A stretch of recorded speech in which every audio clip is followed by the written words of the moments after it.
नमस्कार, स्वागत आपका न्यूज 24 पर। मैं आपके साथ पूजा राठौर शर्मा।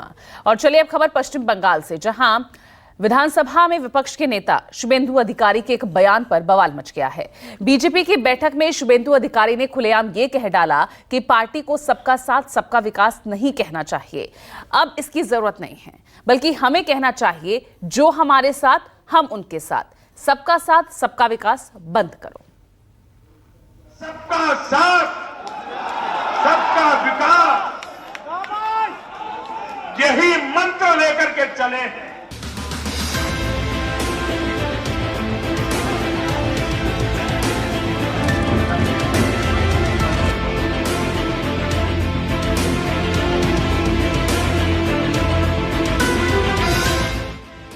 प्रधानमंत्री के जिस मंत्र पर पूरा देश मुग्ध हो गया, लोकसभा से विधानसभा चुनाव में बार बार कमल खिलाया, केंद्र से राज्य तक बीजेपी की सरकारें बनवाई, बीजेपी के एक बड़े नेता ने पीएम मोदी के इस मंत्र को खारिज कर दिया। खुलेआम सबका साथ सबका विकास बंद करने का आह्वान कर दिया। আমরা জিতবো, হিন্দু বাঁচাবো, সংবিধান বাঁচাবো।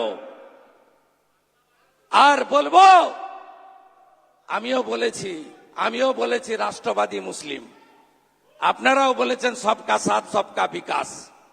আর বলবো না, বলবো जो हमारे साथ हम उनका साथ, जो हमारे साथ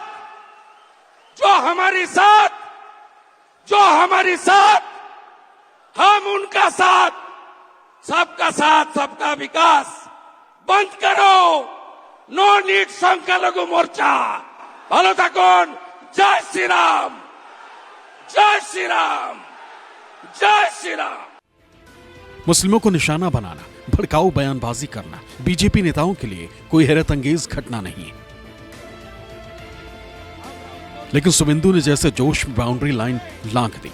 चूंकि यह मंत्र प्रधानमंत्री के साथ नत्थी था, लिहाजा टीएमसी भी मौका नहीं चुकी।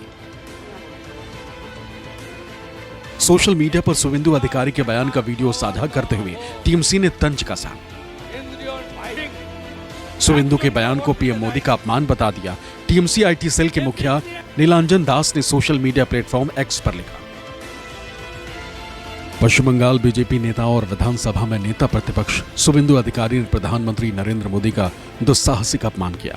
अब सबका साथ सबका विकास का दिखावा नहीं, शुभेंदु ने मुस्लिम बहिष्कार और विभाजनकारी राजनीति का नया मंत्र दिया।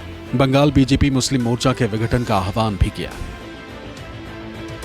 टीएमसी के तंज ने बीजेपी को बैकफुट पर डाल दिया। विवाद बढ़ा तो बीजेपी पर दबाव भी बढ़ा। सख्ते में आए शुभेंदु अधिकारी ने सफाई दी और अपनी ही जबान से निकले शब्दों को खारिज कर दिया। ऊपर से इल्जाम यह कि उनके बयान को तोड़ मरोड़ कर पेश किया गया। सोशल मीडिया प्लेटफॉर्म एक्स पर शुभेंदु अधिकारी ने लिखा, मेरे बयान का गलत मतलब निकाला जा रहा है। मैं स्पष्ट हूं कि जो राष्ट्रवादी हैं, इस राष्ट्र और बंगाल के लिए खड़े हैं, हमें उनके साथ रहना चाहिए। जो लोग हमारे साथ नहीं खड़े होते, राष्ट्र और बंगाल के हित के खिलाफ काम करते हैं, हमें उन्हें बेनकाब करने की जरूरत है। साथ ही ममता बनर्जी की तरह हमें लोगों को बहुसंख्यक और अल्पसंख्यक में विभाजित नहीं करना चाहिए और उन्हें भारतीय के रूप में देखना चाहिए। मैं प्रधानमंत्री के सबका साथ सबका विकास सबका विश्वास सबका प्रयास के आह्वान को अक्षरशः साकार करता हूं। दरअसल बंगाल में बीजेपी की टोली लोकसभा चुनाव के नतीजों से निराश है। पिछले चुनाव में 18 सीटें जीतने वाली बीजेपी ने इस बार 25 से 30 सीटें जीतने का लक्ष्य रखा था, लेकिन दीदी के दमदार प्रदर्शन ने बीजेपी के अरमानों पर पानी फेर दिया। बीजेपी बंगाल में 12 सीटों पर ही सिमट गई। बीजेपी के बड़े बड़े नेता चारों खाने चित्त हो गए। बंगाल बीजेपी के पूर्व अध्यक्ष दिलीप घोष भी चुनाव हार गए। हार के बाद पार्टी के पुराने नेताओं ने शुभेंदु अधिकारी को निशाना बनाया और बंगाल बीजेपी में शुभेंदु के खिलाफ मोर्चा खोल दिया। जाहिर है शुभेंदु अधिकारी को सियासत तो करनी ही थी और पार्टी के पास कोई दूसरा नैरेटिव भी नहीं था, सो शुभेंदु फिर से हिंदू मुस्लिम करने लगे। हालांकि शुभेंदु ने मीडिया के सामने भी अपने बयान पर सफाई दी, लेकिन सफाई में भी दुहाई हिंदू मुस्लिम वाली ही आई। जब मेरा क्षेत्र में मैं जाता हूं सब विकास का काम सब लोग को मिलता है, हिंदू मुसलमान सबको। उसका बाद भी बोलता है तुम बीजेपी, तुम हिंदू का पार्टी। मैं जो बात रखा है वो बात मेरा पर्सनल है और पॉलिटिकल है। इसका साथ गवर्नमेंट का स्लोगन का कोई संपर्क नहीं है। न्यूज 24 से बातचीत में भी शुभेंदु अधिकारी ने यही दावा किया कि उन्होंने जो कहा था उसका मकसद कुछ और था, लेकिन लोगों ने उसका गलत मतलब निकाल लिया। आज आपने कहा कि सबका साथ सबका विकास का जरूरत नहीं है। पॉलिटिकल देखिए, सबका साथ मेरे साथ रहिए, हम लोग जिसके साथ पॉलिटिकल मेरा with heavy pain I told in front of हमारे सरकार तो सबको लेकर ही चलता है। सरकार का स्लोगन ही रहता, उसमें तो मेरा कोई ये नहीं है। ये तो मेरा जो देखा है मैं किया है। प्रधानमंत्री जी ने इस नारे को लगाया था कि सबका साथ सबका विकास। प्रधानमंत्री का स्लोगन ही रहेगा, वो तो सरकार का स्लोगन है, इंडिया स्लोगन। इसमें शुभेंदु अधिकारी का कोई रोल नहीं है। आपने कहा कि जो मेरे साथ है हम उनके साथ में है। नहीं, वो तो बंगाल बीजेपी का पॉलिटिकल बारे में पता है। बीजेपी बंगाल को उसका साथ ही रहना चाहिए जो उनका साथ दे रहा है। ये हमारी पार्टी का जो इंटरनल पॉलिटिकल जो फंक्शनरीज है उसको लेकर ये पॉलिटिकल स्टेटमेंट है। इसका साथ एनडीए गवर्नमेंट का स्लोगन का साथ मत जुड़िए। दरअसल बीजेपी को झटका सिर्फ बंगाल में ही नहीं लगा, हिंदुत्व के सबसे बड़ी प्रयोगशाला यूपी में भी बीजेपी दूसरे नंबर की पार्टी बन गई। संविधान और आरक्षण बचाओ वाले इंडिया गठबंधन के आह्वान पर पिछड़ों दलितों ने यकीन किया और बीजेपी अयोध्या में भी कमल नहीं खिला सकी। हरियाणा के नतीजे भी बीजेपी की उम्मीदों के उलट रहे। 2019 में 10 की 10 सीटें जीतने वाली बीजेपी इस बार 5 पर ही सिमट गई। सवाल ये उठा कि अब क्या बीजेपी कुछ नया करेगी, पिछड़ों दलितों को सहेजने का कोई रोड मैप बनाएगी, किसानों को एमएसपी और बेरोजगारों को नौकरी देने का भरोसा देगी। लेकिन हरियाणा विधानसभा चुनाव के लिए बीजेपी की जमीन तैयार करने पहुंचे अमित शाह ने जो कहा उसके बाद साफ हो गया कि बीजेपी की रणनीति में इन मुद्दों के लिए कोई जगह नहीं है। कल भी हिंदू मुस्लिम था, आज भी वही।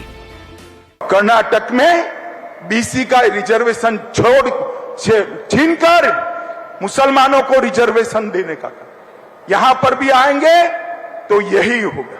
मैं आप सभी को आश्वस्त करना चाहता हूं, हम मुस्लिम रिजर्वेशन हरियाणा में हमारे प्राणांत से भी नहीं होने देंगे। बीसी के हक की हम संरक्षण करें। हरियाणा में अमित शाह ने जिस मंच से मुस्लिम रिजर्वेशन का राग छेड़ा वो सम्मेलन पिछड़ा वर्ग का था, लेकिन यहां भी पिछड़ों की जगह हिंदू मुस्लिम वाली ही बात आई। अब अमित शाह के बयान को अगर शुभेंदु अधिकारी के बयान से मिलाएं तो यही लगेगा कि मानो ऊपर से ही लाइन तय हो चुकी है कि अब बीजेपी को किस मुद्दे पर खूब बोलना है, किस पर कम बोलना है और किस पर मुंह नहीं खोलना है। रही बात शुभेंदु अधिकारी की, तो उन्होंने टीएमसी से तौबा करने के बाद हिंदू मुस्लिम से इतर बात कम ही की है। हाल में जब बंगाल विधानसभा के उपचुनावों में बीजेपी 0% थी, तब भी शुभेंदु ने यही कहा कि वोट सिर्फ मुस्लिमों ने डाला। ममता बनर्जी की सरकार ने हिंदुओं को वोट ही नहीं डालने दिया। लेकिन टीएमसी ने पूछ ही लिया कि जहां 90% हिंदू ही थे वहां सिर्फ मुसलमानों ने वोट किया। हिंदू लोग को वोट कास्ट नहीं करने दे रहा है। They are coming from for by election, they are not allowed Hindu people to cast their vote. चुनाव आयोग को आगाह करते हुए टीएमसी नेताओं ने शुभेंदु अधिकारी पर यह आरोप भी लगाया कि उन्होंने नागरिकों के संवेदनशील डेटा एकत्र करने के लिए एक पोर्टल लॉन्च करके एक तरफा अधिकार ग्रहण कर लिया है, जिससे गोपनीयता संबंधी गंभीर चिंताएं पैदा हो गई। हालांकि टीएमसी के इन आरोपों का शुभेंदु अधिकारी पर कोई असर नहीं हुआ और वो अपनी रंग में रंगते जा रहे हैं। बीजेपी को फायदा पहुंचाने वाले धार्मिक ध्रुवीकरण की राजनीति को धार देते जा रहे हैं। मनोज पांडे, कोलकाता, न्यूज़ 24।